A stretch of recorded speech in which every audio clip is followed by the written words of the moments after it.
সম্রাট, এদিকে আয়, এদিকে আয়, এদিকে আয়, বস। কাঁদিস না, কাঁদিস না বাবা, কাঁদিস না। আসলে আমরাও তো জানতাম না কাশীনাথ নেই, আর তুইও তো আমাদের কিছু বলিস। কি করে বলবো দিমা, কি করে বলবো? আমি আজ অব্দি সেই দিনটাকে বিশ্বাস করতে পারিনি। আমি এখনো বিশ্বাস করি আমার মা বেঁচে আছে, আমার বাবা বেঁচে আছে। ওরা ছিন্ন মস্তা মায়ের থেকে এখনো ফেরেনি, আমি এটাই ভাবি, আমি এটাই বিশ্বাস করি। এই বিশ্বাসটা করে, এই বিশ্বাস নিয়েই আমি এখনো বেঁচে আছি। তাই বলেই তো আমার শহরের বাড়িতে একদম থাকতে ইচ্ছা করে না, ওখানে মনই বসে না আমার। তাই বলেই তো আমি চাইছি।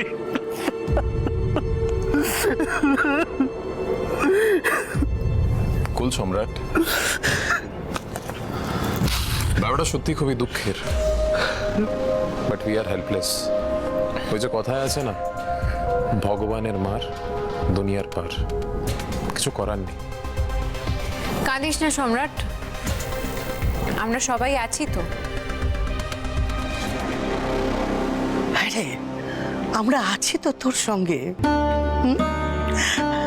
দেখিস মেজ দিদির সঙ্গে তোর বিয়ে হলে তোরা তোরা খুব সুখী হবি, তোরা নতুন করে একটা জীবন শুরু করতে পারবি।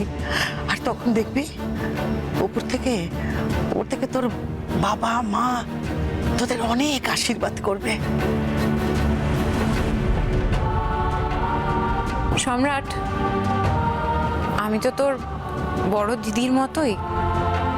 তোকে একটা প্রশ্ন করি, আমাকে একটু সঠিক উত্তর দিবি রে? এত সংকোচ করছো কেন বর্দি?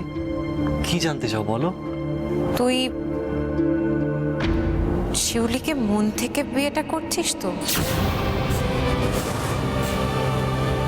মানে গ্রামবাসীদের চাপে পড়ে হ্যাঁ বলছিস না তো?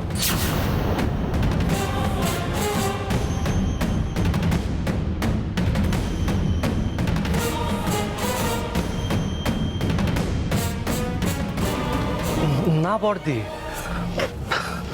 আমি গ্রামবাসীদের চাপে নয়, আমি শিউলিকে সত্যি বিয়ে করতে চাই।